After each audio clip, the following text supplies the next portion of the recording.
ಇವತ್ತು ಎಲ್ಲ ನನ್ನ ರೈತ ಬಂಧುಗಳಿಗೆ, ನಾಡಿನ ರೈತ ಬಂಧುಗಳಿಗೆ ನಮಸ್ಕಾರ. ಮೊನ್ನೆ ದಿನ ಏನು ಗುರ್ಲಾಪುರದಲ್ಲಿ ಹೋರಾಟದ ಒಂದು ಐತಿಹಾಸಿಕ ಹೋರಾಟ, ಏನು ಶಶಿಕಾಂತ್ ಗುರೂಜಿ ಅವರ ನೇತೃತ್ವದಲ್ಲಿ ಒಂದು ಐತಿಹಾಸಿಕ ಹೋರಾಟ ಆಯಿತು. ಆ ಹೋರಾಟ ಇವತ್ತು ಜಯಶೈಲಿ ಕೂಡ ಆಗಿದೆ. ಇವತ್ತು 3,000 ರೂಪಾಯಿ ರೇಟ್ ಇತ್ತು, ಅದನ್ನು 3,300 ತೊಗೊಂಡಿವಿ. ರಾಜ್ಯವ್ಯಾಪಿ ಎಲ್ಲ ರೈತರಿಗೂ ಕೂಡ 300 ರೂಪಾಯಿ ಸಿಗಲಿಕ್ಕೆ ಇವತ್ತು ಬೆಳಗಾವಿ ಒಂದು ಐತಿಹಾಸಿಕ ಹೋರಾಟದಿಂದ ಸಂತೋಷ ಆಯಿತು. ಇವತ್ತು ಇಡೀ ರಾಜ್ಯದಲ್ಲಿರ್ತಕ್ಕಂಥ ಎಲ್ಲ ರೈತ ಪರ ಸಂಘಟನೆಗಳು, ಕನ್ನಡ ಪರ ಸಂಘಟನೆಗಳು, ನ್ಯಾಯವಾದಿಗಳು, ಮಾಜಿ ಸೈನಿಕರು, ದಲಿತ ಸಂಘಟನೆಗಳು, ವಿದ್ಯಾರ್ಥಿಗಳು ಎಲ್ಲರೂ ಕೂಡ ಇವತ್ತು, ಶಿಕ್ಷಕರು ಎಲ್ಲರೂ ಕೂಡ ಇವತ್ತು, ಪೊಲೀಸ್ ಇಲಾಖೆ, ಜಿಲ್ಲಾಡಳಿತ, ಇವತ್ತು ಸರ್ಕಾರ ಎಲ್ಲರ ಸಹಕಾರದಿಂದ ಇವತ್ತು ಆ ಚಳವಳಿಗೆ ಯಶಸ್ವಿಯಾಗೈತಿ. ಅದಕ್ಕೆಲ್ಲರಿಗೂ ಕೂಡ ವಿಶೇಷವಾದ ನಾಡಿನ ಜನತೆಗೆ, ನನ್ನ ಕಬ್ಬು ಬೆಳೆಗಾರರ ದೇವರುಗಳಿಗೆ, ರೈತ ದೇವರುಗಳಿಗೆ ನಮಸ್ಕಾರನ ಹೇಳುತ್ತಾ, ಮತ್ತೆ ಈಗ ನಾವು 300 ರೂಪಾಯಿ ಹಣ ತಗೊಂಡು ಮುಗಿತಂತಲ್ಲ. ಈಗ ಚಳಿಗಾಲ ಅಧಿವೇಶನ ಬೆಳಗಾವಿಯಲ್ಲಿ ಇದೇ 8ನೇ ತಾರೀಕು ಪ್ರಾರಂಭ ಆಗ್ತದೆ. ಡಿಸೆಂಬರ್ 8ನೇ ತಾರೀಕು ಚಳಿಗಾಲ ಅಧಿವೇಶನ ಪ್ರಾರಂಭ ಆಗ್ತೈತಿ. ಇವತ್ತು ಕೂಡ ನಮ್ಮ ಪೊಲೀಸ್ ಕಮಿಷನರ್ ಆಫೀಸಕ್ಕೆ ನಾವು ಭೇಟಿ ಕೊಟ್ಟಿದ್ದು, ನಮಗೊಂದು ಡೇಟನ್ನು ತೊಗೊಳಕ್ಕಾಗಿ. ಇವತ್ತು ರಾಜ್ಯದ ರೈತರೆಲ್ಲ ಕೂಡ ಈ ಕಡೆ ಸ್ವಲ್ಪ ಲಕ್ಷ್ಯ ಕೊಡ್ರಿ. ಈಗಾಗಲೇ ಜಿಲ್ಲಾಧಿಕಾರಿ ಅವರು ಕೂಡ ಒಂದು ಲೆಟರನ್ನು ಕೊಟ್ಟು ಬಂದಿದ್ದೀವಿ.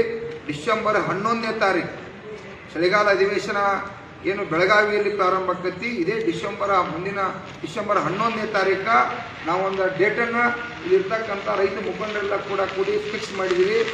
ಆ ಚಳವಳಿಗೆ ದಯವಿಟ್ಟು ನಾಡಿನ ಲಕ್ಷಾಧಿಪತಿಯಲ್ಲಿ ಸಂಖ್ಯೆಯಲ್ಲಿ ಕಬ್ಬು ಬೆಳೆಗಾರರಿರ್ಬೋದು, ಮೆಕ್ಕೆಜೋಳ ಬೆಳೆಯಿರ್ಬೋದು, ಎಲ್ಲ ಬೆಳೀತಕ್ಕಂಥ ಬೆಳೆಗಾರರಿಗೂ ಕೂಡ ಒಂದು ಯೋಗ್ಯವಾದ ರೇಟನ್ನು ಘೋಷಣೆ ಮಾಡಬೇಕು.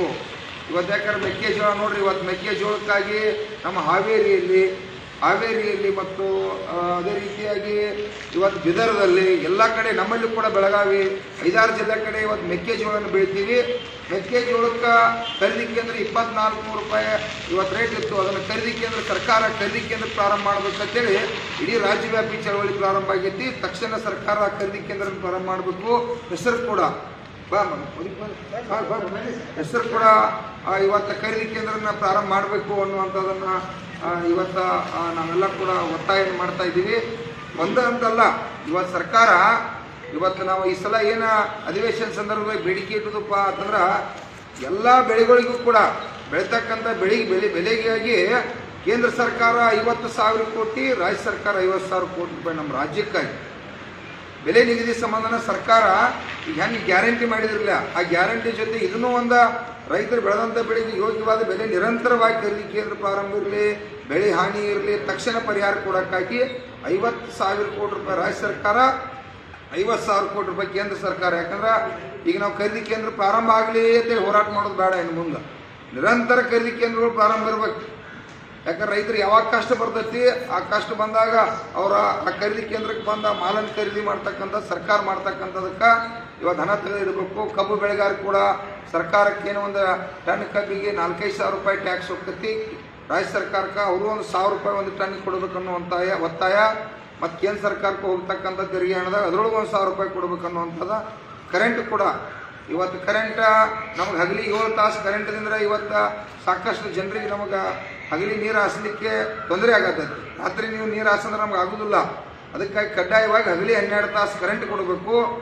ರಾತ್ರಿ ಸಿಂಗಲ್ ಪೀಸ್ ಕಡ್ಡಾಯವಾಗಿ ಸಿರೀಸ್ ಕೊಡಬೇಕು. ಅಕ್ರಮ ಸಕ್ರಮವನ್ನು ಮುಂದುವರಿಸಬೇಕು. ಏನು 80 ವರ್ಷಗಳಿಂದ ಹಳಿ ತಂತಿ ವೈರ್ ಇವತ್ತೆಲ್ಲ ಬಾದಾಗ್ಯಾವು, ಆ ವೈರನ್ನು ಕೂಡ ಬದಲಾಯಿಸಬೇಕಾಗಿದೆ.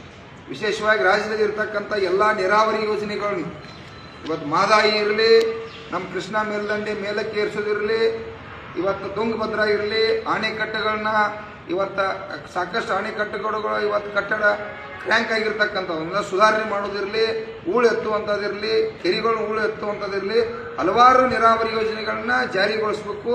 ಈಗ ಏನು ಸ್ಥಗಿತ ಆಗಿರ್ತಕ್ಕಂಥ ತಕ್ಷಣ ಪೂರ್ಣಗೊಳಿಸ್ತಕ್ಕಂಥದ್ದಾಗಬೇಕು. ಮತ್ತು ಅದೇ ರೀತಿಯಾಗಿ ಹಲವಾರು ರೈತರ ಸಂಕಷ್ಟದಾಗದಾರ.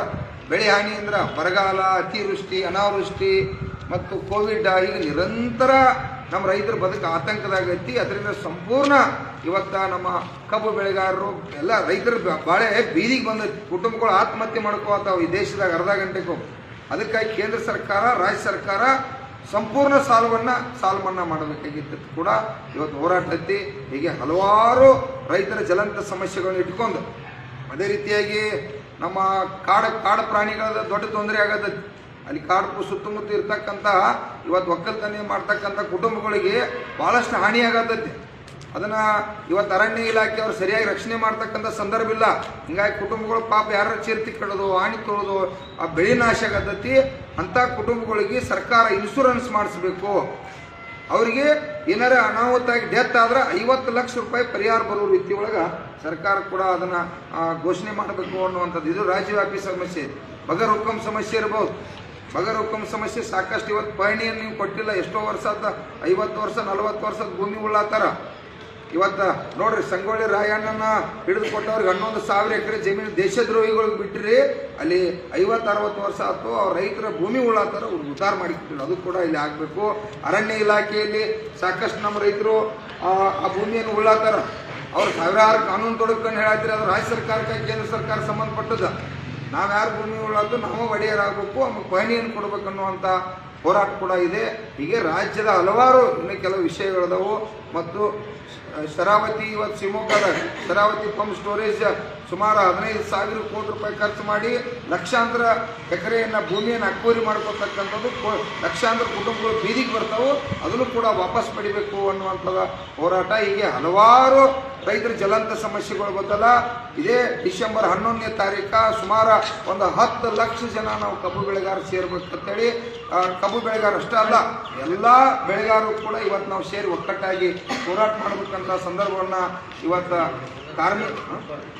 ಮತ್ತು ಅದೇ ರೀತಿಯಾಗಿ ಕಬ್ಬು ಕಟಾವನ್ನು ಮಾಡ್ತಕ್ಕಂಥ ಕಾರ್ಮಿಕರು ಈಗೇನು ಕಬ್ಬು ಕಟಾವು ಮಾಡತ್ತಾರೋ ಅವರಿಗೆ ಕಡ್ಡಾಯವಾಗಿ ಸರ್ಕಾರ ಕಾರ್ಮಿಕರ ಕಾರ್ಡ್ ಮಾಡಿ ಕೊಡ್ಬೇಕು. ಯಾಕಪ್ಪ ಅಂತಂದ್ರೆ ಕಬ್ಬು ಕಟಾವು ಮಾಡ್ತಕ್ಕಂಥ ಸಂದರ್ಭ ಅದು ಭಾಳ ಸೀರಿಯಸ್ ಇರ್ತಕ್ಕಂಥದ್ದು. ಯಾಕಂದ್ರೆ ರಕ್ತ ಉಯಿತ, ಹುಳ, ಉಂಬುಡಿ, ಅನಾಹುತ, ಕಬ್ಬು ಹೇರ್ತಕ್ಕಂಥ ಸಂದರ್ಭದಾಗ ಅವ್ರಿಗೆ ಏನಾರ ಆತ್ಮ ಅಂತಂದ್ರೆ ಆ ಕುಟುಂಬಕ್ಕೆ ಏನೂ ರಕ್ಷಣೆ ಇಲ್ಲ. ಅವರಿದ್ರೆ ಇವತ್ತು ತಮಗೆಲ್ಲ ಸರ್ಕಾರಕ್ಕೂ ಲಾಭ ಆಕೈತಿ, ಕಾರ್ಖಾನೆಗೂ ಲಾಭ ಆಕೈತಿ. ಅವ್ರಿಗೆ ಕಡ್ಡಾಯವಾಗಿ ಕಾರ್ಮಿಕರ ಕಾರ್ಡ್ ಆಗಬೇಕು. ಈ ರೀತಿ ಎಲ್ಲ ರೀತಿಯಿಂದ ರೈತರ ಹಲವಾರು ಜ್ವಲಂತ ಸಮಸ್ಯೆಗಳ ಕುರಿತ ಇವತ್ತು ಡಿಸೆಂಬರ್ 11ನೇ ತಾರೀಕು ಇವತ್ತು ಸುಮಾರು 10 ಲಕ್ಷ ಜನ ನನ್ನ ರೈತ ದೇವರುಗಳು ನೀವು ಮನಸ್ಸು ಮಾಡಬೇಕಾಗಿತ್ತು. ನೀವು ಬರಲಿಲ್ಲ ಅಂದ್ರೆ ಇವತ್ತು ನೀವು ಬಂದರೆ ಗುರ್ಲಾಪುರದಾಗ 300 ರೂಪಾಯಿ ನೀವೆಲ್ಲ ರೈತ ದೇವರುಗಳು ಬಂದ್ರಿ ಅಂತೇಳಿ ಬೆಲೆ ಫಿಕ್ಸ್. ಈಗೂ ಕೂಡ ಚಳಿಗಾಲ ಅಧಿವೇಶನ ಸರ್ಕಾರ ಇಲ್ಲೇ ಬರೋದದ್ದು. 224 ಮಂದಿ ಶಾಸಕರು ಇವತ್ತು ಸಂಸದರು, ಇವರು ನಮ್ಮ ರಾಜ್ಯಸಭಾದ ಇವರು ವಿಧಾನ ಪರಿಷತ್ ಸದಸ್ಯರು ಎಲ್ಲರೂ ಕೂಡ ಇಲ್ಲೇ ಬರತ್ತಾರ. ಇಲ್ಲೇ ಬಂದು ಹೇಳಿದಾಗ ಅವ್ರು 10 ದಿವಸ ಕಾಲಹರಣ ಮಾಡೋದು ಬೇಡ. ಬೆಳಗಾವಿಗೆ ಬರೀ ಪದೇ ಏನಾಗತ್ತತಿ, ಇಲ್ಲಿ ಬಂದ್ರಪ್ಪ ಅಂದ್ರೆ ಕಾಲಹರಣ ಮಾಡತ್ತಾರ. ನಾವು ಇಲ್ಲಿ ಬಂದಾಗ ಈ ರೈತರ ಪಾಲಿಗೆ ಬರ್ತಕ್ಕಂಥದ್ದು ಒಂದು 20,000 ಕೋಟಿ ರೂಪಾಯಿ ನೀರಾವರಿ ಇರಲಿ, ಕರೆಂಟ್ ಇರಲಿ, ಹಲವಾರು ಯೋಜನೆಗಳ ಕುರಿತ ನಾವು ಅದನ್ನು ಅವ್ರ ಕೈಲಿ ಕಸ್ಕೊಂಡ ಈ ರೈತರಿಗೆ ಕೊಡಿಸ್ತಕ್ಕಂಥ ಕೆಲಸವನ್ನ ಇವತ್ತು ನಿಮ್ಮೆಲ್ಲರ ಆಶೀರ್ವಾದದಿಂದ ಮಾಡಬೇಕಾಗಿತ್ತು. ಲಕ್ಷಗಟ್ಟಲೆ ಸಂಖ್ಯೆಯಲ್ಲಿ ತಾವೆಲ್ಲ ರೈತ ದೇವರುಗಳು ಭಾಗವಹಿಸ್ರಿ. ಇದೇ ಸಂಘಟನೆ ಮುಕ್ತವಾಗಿ ಐತಿ. ಇಲ್ಲಿ ಯಾರೋ ನೀ ಅನ್ನುವಂಥದ್ದಿಲ್ಲ. ನಾವೆಲ್ಲರೂ ಕೂಡಿ ನನ್ನ ರೈತ ದೇವರುಗಳಿಗೆ ಲಾಭ ಆಗಬೇಕಾಗಿತ್ತು. ಯಾಕಂದ್ರೆ ನಾವು ಅರ್ಧ ಗಂಟೆಗೂ ಆತ್ಮಹತ್ಯೆ ಮಾಡ್ಕೋತು. ಆತ್ಮಹತ್ಯೆ ಯಾರು ಮಾಡ್ಕೋಬೇಡ್ರಿ. ನಾವೆಲ್ಲರೂ ಒಕ್ಕಟ್ಟಾಗಿ ಹೋರಾಟ ಮಾಡೋಣ. ಹಂಗೆ ಉರ್ಲಾಪುರಕ್ಕೆ ಬಂದ್ರಿ, ಕಬ್ಬು ಬೆಳೆಗಾರಿಗೆ 300 ರೂಪಾಯಿ ಸಿಕ್ತ. ಇದೇನು 300 ರೂಪಾಯಿ ಭಾಳ ದೊಡ್ಡ ಸಾಧನೆ ಅಂತ ಅನ್ನೋದಿಲ್ಲ. ಅವರು ತಾತ್ಕಾಲಿಕವಾಗಿ ಇವತ್ತು ಕಾರ್ಖಾನೆ ಸರ್ಕಾರನ ಮನುಷ್ಯ ಮಾಡ್ಕೊಂಡು ಇನ್ನು ಸರ್ಕಾರ ಹೋಗ್ತಕ್ಕಂಥ ತೆರಿಗೆ ಹಣದಾಗ 1000 ಕೇಳತ್ತು. ಇವೆಲ್ಲ ಹಲವಾರು ವಿಚಾರಗಳ ಕುರಿತ ನಾವೆಲ್ಲ ಚರ್ಚೆ ಮಾಡಬೇಕಾಗಿತ್ತು. ದಯವಿಟ್ಟು ತಾವೆಲ್ಲ ನಮಸ್ಕಾರ. ಕರ್ನಾಟಕ ರಾಜ್ಯ ರೈತ ಸಂಘಕ್ಕೆ, ಹಸಿರು ಸೇನೆಗೆ, ರೈತ ಹೋರಾಟಕ್ಕೆ, ಜೈ ಜವಾನ್, ಜೈ ಜವಾನ್.